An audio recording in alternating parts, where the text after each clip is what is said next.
E aí, gente,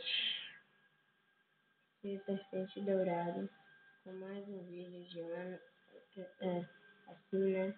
Eu vou dizer uma coisa, tem uma notícia ruim, né?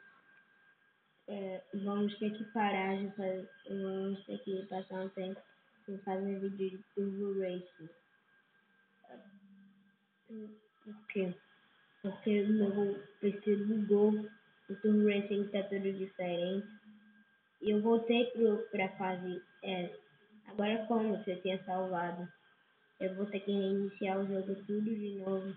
E também vou ter que deixar passar esse negócio. E os carros são totalmente diferentes. Eu não quero carro desse jeito.